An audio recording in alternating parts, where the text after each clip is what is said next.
어머, 또 아이가 전화를 끊어버렸네요. 뭔가 잘못 말한 것 같은데 뭐가 문제인지 모르겠어요. 혹시 여러분도 다 큰 자녀와 대화할 때마다 이런 답답함을 느끼고 계시나요? 좋은 뜻으로 한 말인데 아이는 자꾸 피하고 연락도 뜸해지고 만나자고 해도 바쁘다며 핑계를 대고 말이에요. 사실 저도 그랬습니다. 30년 넘게 키운 아이가 갑자기 저를 피하는 것 같아서 밤잠을 설쳤어요. 내가 뭘 잘못했나 싶어서 혼자 속상해하기도 했고요. 그런데 알고 보니 제가 무심코 했던 말과 행동들이 아이에게는 큰 상처가 되고 있었던 거예요. 아이를 사랑하는 마음에서 나온 말들이었는데도 말이죠. 오늘은 제가 깨달은 것들을 여러분과 나누고 싶어요.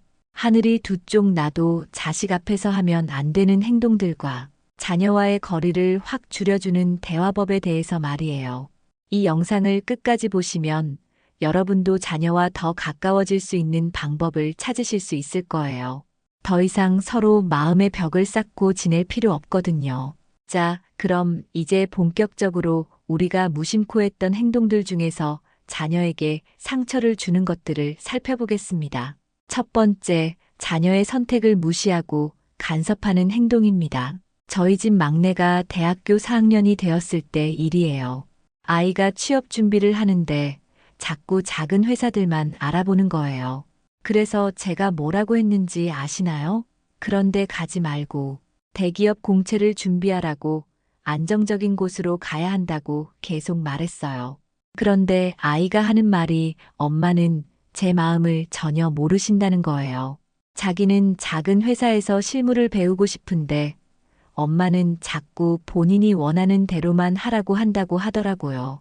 그때 깨달았어요. 아이가 성인이 되어서도 제가 계속 아이 취급을 하고 있었구나 싶어서요. 좋은 뜻이었지만 아이의 선택권을 인정하지 않고 있었던 거죠.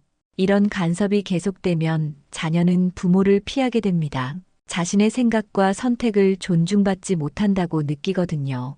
특히 결혼, 직업, 육아 방식 같은 중요한 문제에서 이런 일이 반복되면 아이는 아예 상의조차 하지 않게 되어요. 제가 아는 한 어머니는 딸이 결혼 준비를 할 때 예식장부터 드레스까지 모든 걸 본인이 정하려고 했다고 해요. 딸이 좋아하는 스타일이 있다고 해도 너무 화려하다, 너무 단순하다 하면서 자꾸 본인 취향으로 바꾸려고 하셨대요. 결국 딸은 결혼 준비를 하면서 엄마와 매일 싸우게 되었고, 지금도 그 상처가 남아있어서 중요한 일이 있어도 엄마한테 먼저 말하지 않는다고 하더라고요. 이런 간섭의 뿌리에는 무엇이 있을까요? 바로 내가 더 많이 살아봤으니까 더 잘 안다는 생각이에요. 물론 인생 경험은 소중하지만 시대도 다르고 상황도 달라졌잖아요. 우리 때의 정답이 지금도 정답일 수는 없어요. 두 번째, 다른 사람과 비교하며 자녀를 평가하는 행동입니다. 이건 정말 조심해야 할 부분이에요. 옆집 아들은 벌써 집도 샀는데 너는 언제 살 거니? 친구 딸은 결혼해서 손주까지 봐주는데 너는 언제 결혼할 거니? 이런 말들 말이에요. 실제로 제가 만난 한 어머니는 아들이 30대 중반인데도 계속 이런 식으로 비교를 하시더라고요. 아들은 엄마와 통화할 때마다 스트레스를 받아서 나중에는 아예 전화를 안 받기 시작했다고 해요. 아이들은 이런 비교를 당할 때 자신이 부모에게 실망스러운 존재라고 느껴요.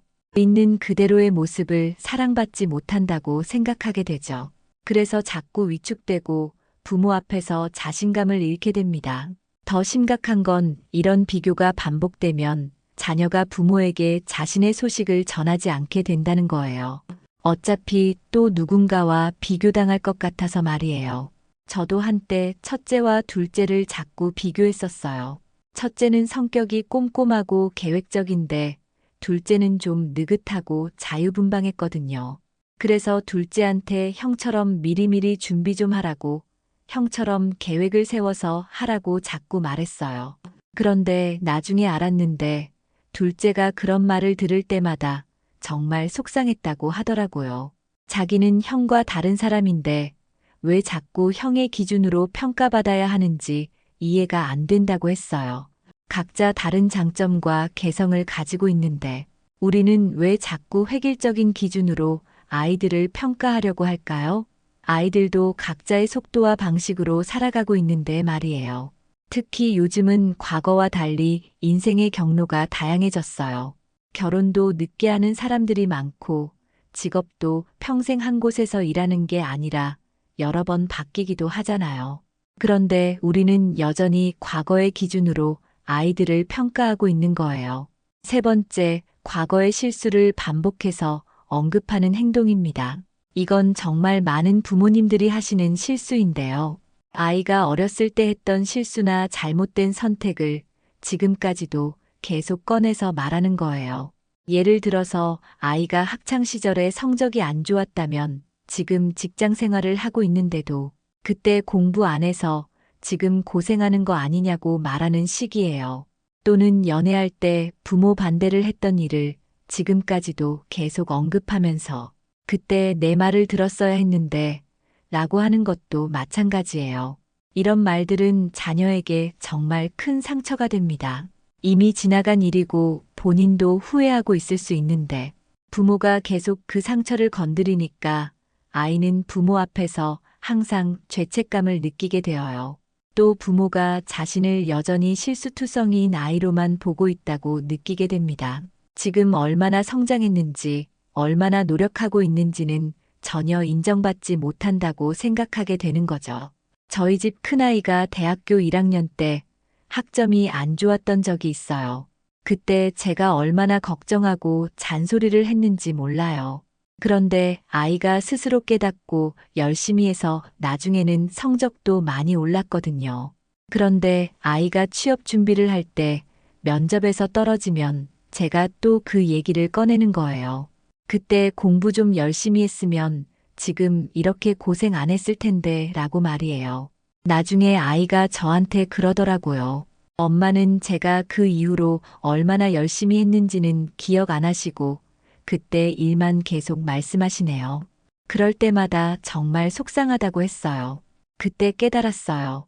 아이는 이미 그 실수를 통해 성장했는데 제가 계속 과거에 머물러 있었구나 싶어서요. 이런 행동들이 왜 문제가 될까요? 바로 자녀의 현재 모습을 인정하지 않고 과거의 잘못만 기억하고 있기 때문이에요. 아이들은 실수를 통해 배우고 성장하는데 부모가 계속 그 실수만 언급하니까 성장한 자신을 인정받지 못한다고 느끼는 거예요. 이 세 가지 행동들의 공통점이 뭔지 아시나요? 바로 자녀를 독립적인 성인으로 인정하지 않는다는 거예요. 아직도 부모의 보호와 통제가 필요한 아이로 보고 있는 거죠. 하지만 아이들은 이미 다 컸어요.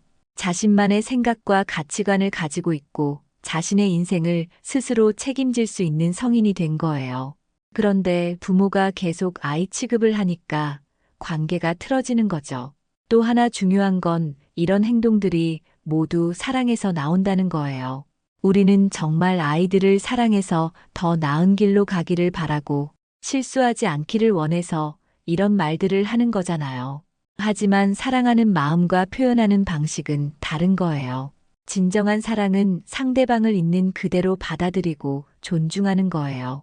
내가 원하는 모습으로 바꾸려고 하는 게 아니라 말이에요. 그럼 어떻게 해야 할까요? 이제 정말 중요한 부분이에요. 앞서 말씀드린 문제들을 어떻게 해결할 수 있는지, 자녀와의 관계를 회복하고 더 가까워질 수 있는 대화법들을 알려드리겠습니다. 첫 번째, 경청하고 공감하는 대화법입니다. 이건 정말 기본 중의 기본인데 생각보다 어려워요.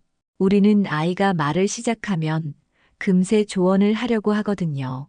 그런데 잠깐, 아이가 정말 조언을 원하는 걸까요? 제가 경험한 일을 말씀드릴게요. 둘째가 직장에서 힘든 일이 있어서 전화를 했어요. 상사가 자꾸 업무를 미루라고 해서 스트레스를 받는다고 하더라고요. 예전 같으면 제가 바로 그럼 이렇게 해봐라, 저렇게 해봐라 하면서 해결책을 제시했을 거예요. 그런데 그날은 일단 들어보자 싶어서 그냥 들었어요.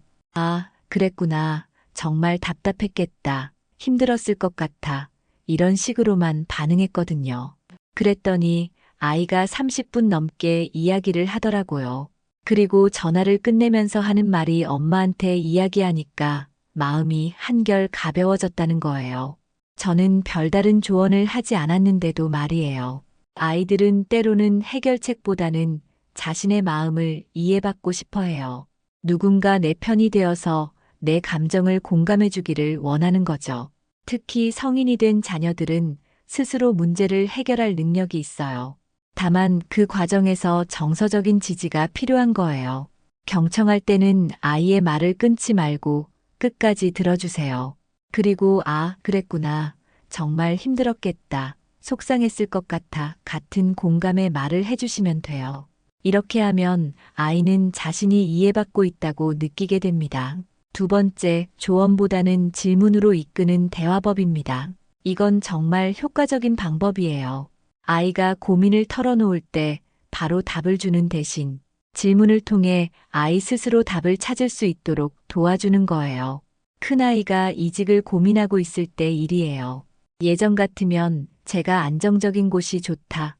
함부로 옮기지 마라 이렇게 말했을 텐데 이번에는 다르게 접근해 봤어요. 너는 어떤 부분이 가장 고민이 되니? 새로운 회사에서 가장 기대하는 건 뭐야? 지금 회사에서 아쉬운 점은 뭐가 있어? 이런 식으로 질문을 했거든요.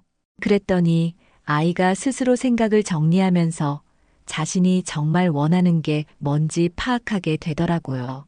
그리고 마지막에 엄마가 이렇게 질문해 주니까 제 생각이 더 명확해졌다고 고마워하더라고요.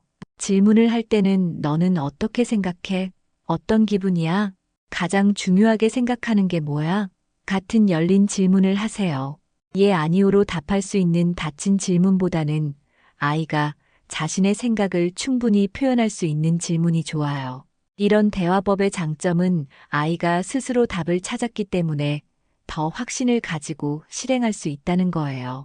부모가 강요한 답이 아니라 자신이 찾은 답이니까 책임감도 생기고요.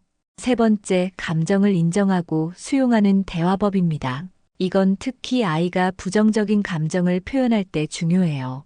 아이가 화가 났다거나 속상하다고 할 때 우리는 종종 그런 감정을 무시하거나 바꾸려고 하거든요. 막내가 회사에서 승진해서 밀렸을 때 일이에요. 정말 화가 나고 억울하다고 하더라고요. 예전 같으면 제가 그래도 내가 열심히 했으니까 다음에는 될 거야. 너무 속상해하지 마라 이렇게 말했을 거예요. 그런데 이번에는 정말 화가 나겠다. 억울한 마음 충분히 이해해라고 말했어요. 아이의 감정을 그대로 인정해 준 거죠. 그랬더니 아이가 한참 동안 자신의 감정을 토해내더라고요. 그리고 나서 스스로 마음을 정리하고 다시 힘내서 노력해보겠다고 하더라고요. 제가 감정을 바꾸려고 하지 않고 그대로 받아줬더니 아이가 스스로 회복할 수 있었던 거예요. 감정은 옳고 그름이 없어요. 아이가 느끼는 모든 감정은 다 타당한 이유가 있는 거예요. 우리가 해야 할 일은 그 감정을 판단하거나 바꾸려고 하는 게 아니라 있는 그대로 받아주는 거예요. 화가 났구나, 속상하겠다, 힘들어 보인다, 이런 식으로 아이의 감정을 말로 표현해 주세요. 그러면 아이는 자신의 감정이 인정받았다고 느끼고 마음이 한결 편해집니다.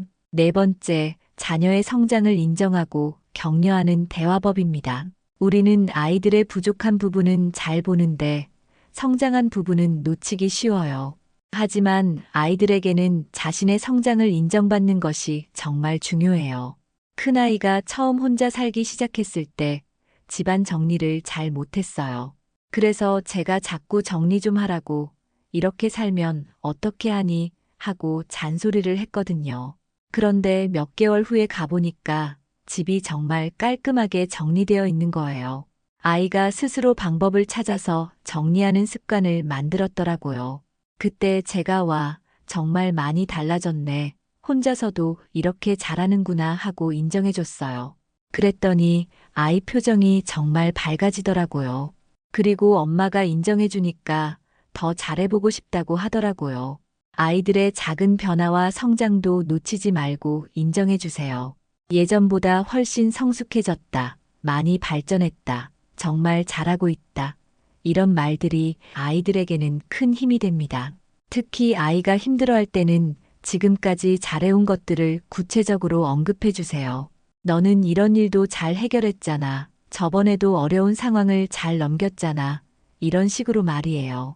다섯 번째, 부모 자신의 감정을 솔직하게 표현하는 대화법입니다. 이건 많은 부모님들이 어려워하시는 부분이에요. 우리는 항상 강한 부모, 완벽한 부모여야 한다고 생각하거든요. 하지만 때로는 우리의 진솔한 감정을 표현하는 것이 아이와 더 가까워질 수 있는 방법이에요. 제가 건강상 문제로 걱정이 많았을 때가 있어요. 그런데 아이들 앞에서는 괜찮은 척 했거든요. 그런데 둘째가 제가 요즘 뭔가 힘들어 보인다고 하면서 무슨 일 있으면 말해달라고 하더라고요. 그때 제가 솔직하게 말했어요. 사실 엄마도 나이가 들면서 건강이 걱정되고 너희들이 잘 될까봐 걱정도 되고 그렇다고요. 완벽한 엄마가 아니라 그냥 평범한 사람이라고 말이에요. 그랬더니 아이가 정말 고마워 하더라고요. 엄마도 힘들 때가 있구나. 완벽하지 않아도 되는구나 싶어서 오히려 마음이 편해졌다고 하더라고요.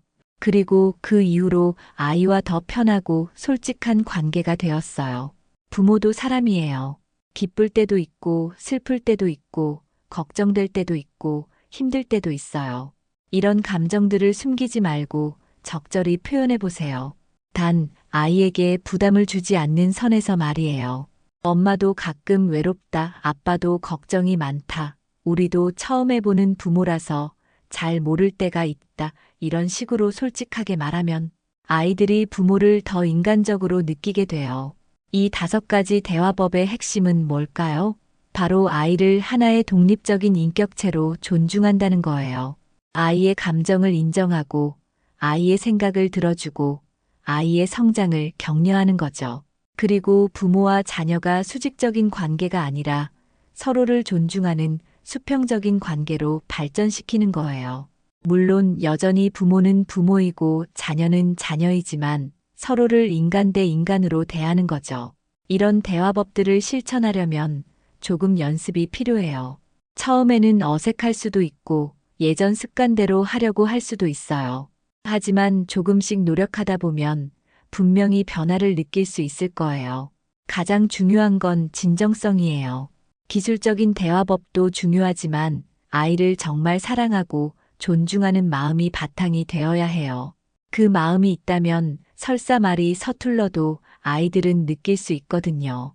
지금까지 자녀와의 관계에서 절대 하면 안 되는 행동들과 거리를 줄여주는 대화법들에 대해 말씀드렸는데요. 이제 가장 중요한 건 실천이에요. 하지만 솔직히 말씀드리면 이런 변화가 하루아침에 이루어지지는 않아요. 저도 처음에는 정말 어려웠거든요. 수십 년 동안 해온 습관을 바꾸는 게 쉬운 일은 아니니까요.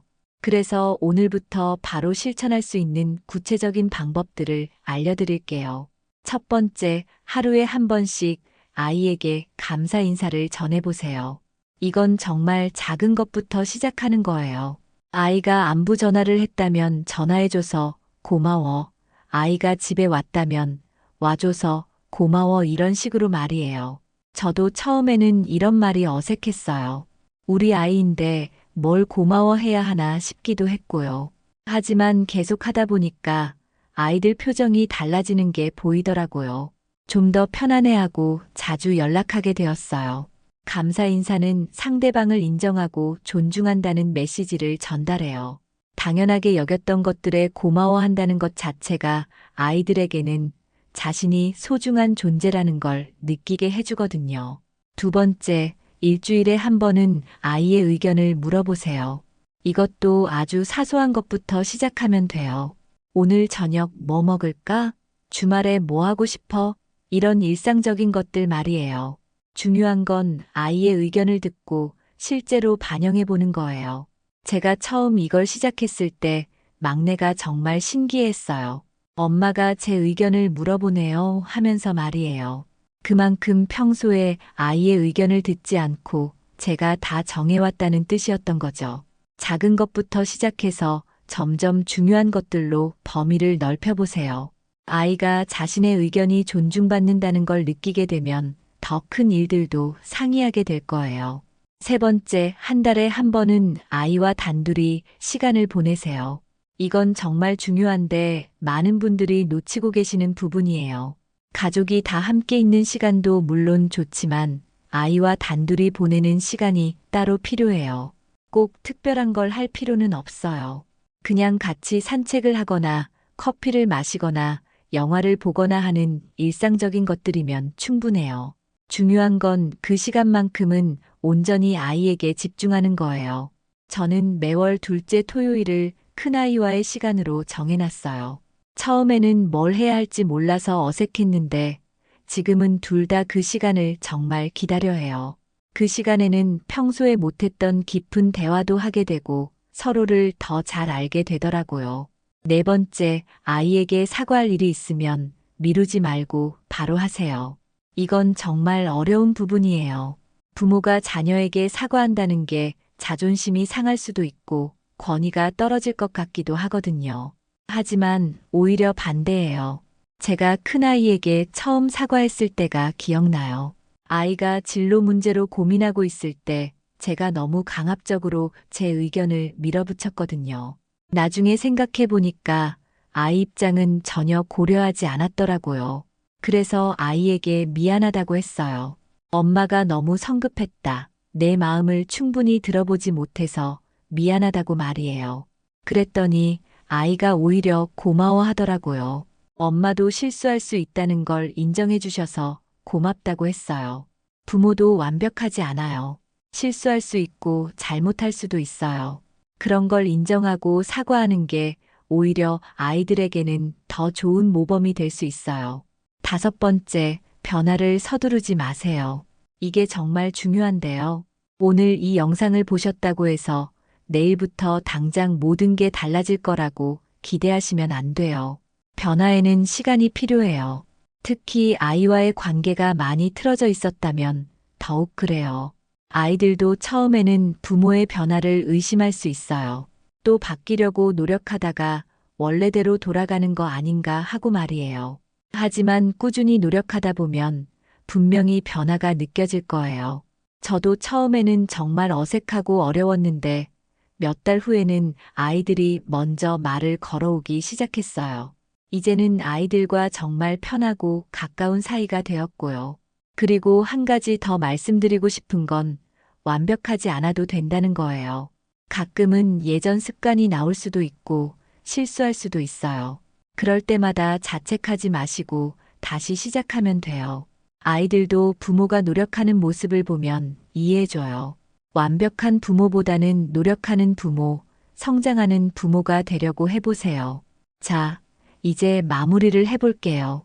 오늘 말씀드린 내용들을 다시 한번 정리해보면 자녀의 선택을 무시하고 간섭하지 말고 다른 사람과 비교하지 말고 과거의 실수를 반복해서 언급하지 마세요. 대신 경청하고 공감하고 질문으로 이끌고 감정을 인정하고 성장을 격려하고 솔직한 감정을 표현해 보세요. 이런 변화들이 처음에는 작아 보일 수 있어요. 하지만 이 작은 변화들이 모여서 큰 변화를 만들어낼 거예요. 아이와의 관계도 조금씩 회복되고 더 가까워질 수 있을 거고요. 무엇보다 중요한 건 아이를 사랑하는 마음이에요. 그 마음만 있다면 설사 방법이 서툴러도 아이들은 느낄 수 있어요. 그리고 그 사랑을 올바른 방식으로 표현하려고 노력하는 것도 중요하고요. 여러분도 분명히 할 수 있어요. 저도 처음에는 정말 어려웠지만 지금은 아이들과 정말 좋은 관계를 유지하고 있거든요. 포기하지 마시고 조금씩 시작해 보세요. 마지막으로 여러분들께 부탁드리고 싶은 게 있어요. 오늘 이 영상이 도움이 되셨다면 좋아요를 눌러주시고 같은 고민을 하고 계신 다른 분들과도 공유해 주세요. 그리고 댓글로 여러분의 경험이나 생각을 들려주시면 좋겠어요. 구독, 좋아요 버튼도 꼭 눌러주세요. 오늘도 끝까지 시청해 주셔서 정말 고맙습니다. 여러분 모두 자녀들과 더욱 따뜻하고 가까운 관계를 만들어 나가시길 바라요. 그럼 다음 영상에서 또 만나요.